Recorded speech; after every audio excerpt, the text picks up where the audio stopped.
So I want to thank you all for attending here today. We've had a number of sessions, and this is a really important piece of pre-legislative scrutiny that we're conducting. There is a commitment in the programme for government to establish an electoral commission. It's been talked about for years, and we're really hoping to get this piece of work completed swiftly and to have an independent electoral commission in place as soon as possible. So there's two key areas that I would like to focus on in my couple of minutes. It's the use of the electoral register and political advertising. And thank you all for your statements this morning. And I understand from it that Sinn Féin is the only party that is actually operating a centralised database and combining that database then with online political advertising.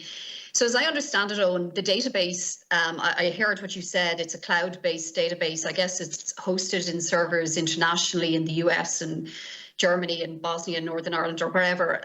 But my understanding is that the database contains information about constituents from the electoral register, and I guess also from your constituents, your constituency offices. I guess you've 50 offices, and they serve the 37 TDs, their secretaries, and I guess you've a few hundred Sinn Féin councillors. So it's all of those TDs and councillors and volunteers who, as I understand from what you said, are contributing to the database, which also contains the electoral register. And while I accept that you're saying that it's secure, that's a lot of people having a lot of access to information about an awful lot of people if the database contains information up to 3 million voters. So as I understand, the database would be characterised by having information about people's names, voters' names, their addresses, the people they're living with, their friends, their families.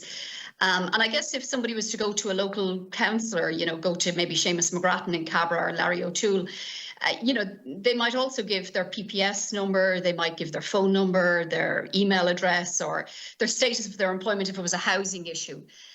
So that's really an awful lot of information, very personal information, and the security of it is really important, not just for those individuals, but I also just think for our democracy, when you combine it then with the power of the micro-targeting that can be achieved on platforms like Facebook.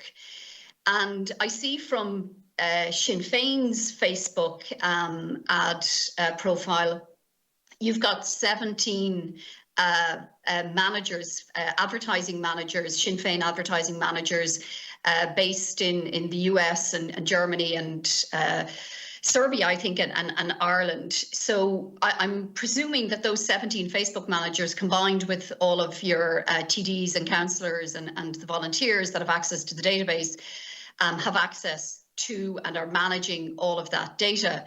And from there, I guess, creating custom audiences, so doing the micro-targeting that was used, similar to what was used in the Brexit campaign in the UK and Trump, obviously, more recently in the US presidential election. So do you use that micro-targeting then for, like, you've an ad running this week, Mary Lou is inviting people to join her on a Zoom call to talk about housing.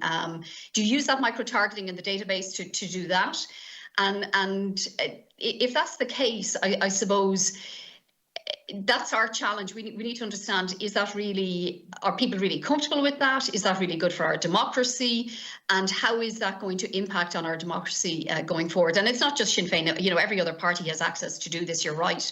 But I heard Mary Lou say that up until recently, you didn't have a data protection officer, and that's obviously a requirement under GDPR. And you didn't have until recently a privacy statement either on your website. And that's also another legal requirement under GDPR. And is there any, did you conduct any data protection impact assessments before you uploaded the electoral register and before you combined the electoral register and you merged the data with the information that constituents go to your representatives with? Because they're all legal requirements. And I suppose the last one is then, Facebook's terms and conditions require it every user of their custom audience function to have a lawful basis for creating those audiences and for creating those micro-targeting. And how have you complied with that? Because if the other three conditions weren't met, in terms of having a data protection officer, having a privacy statement, and conducting a data protection impact assessment, how can it be lawful, or how can it comply with Facebook's terms and conditions? And maybe you have done that, and maybe what you've done is you've deleted the database and you've deleted the custom audiences. And if you have, then I'd really like to hear about that, because I think we need to address this issue going forward in the Electoral Commission legislation. Guramagat. Those questions are directed to Deputy O'Brien, I presume. Deputy O'Brien, you have about a minute to respond there, please. Okay, Chair, and I'm happy to answer all of them. So, Mary, if I don't get to any of your questions in that minute, I'm sure others will ask similar questions. So I will get to them all. First of all, I just want people to be very, very clear. We do not take information from any other source, whether a constituency case file work or social media interactions, and cross-reference that with the electoral register. It is not possible to do it on the ABU system. We have never wanted to do it, and it wouldn't be appropriate to do it. So when somebody comes into my constituency office and asks me to take up a constituency case and they give me private information for the purposes of that, that information is stored separately in my own constituency case file. Some of our members would obviously use the Oireachtas system for that. I'm a bit old-fashioned. I still use paper and pen that's adequately secured in paper files. But none of that private information, so for example, PPS numbers or whatever, is in any way cross-referenced with the electoral register, or indeed is uploaded into ABU. Likewise, as you know, Mary, I'm very active on social media, on Facebook and on Twitter and Instagram. We do not and we cannot take information from social media and upload it onto the ABU system. So none of those propositions that you inquired about take place. That's the first thing. The second thing is it probably is a mischaracterization to talk about a national database.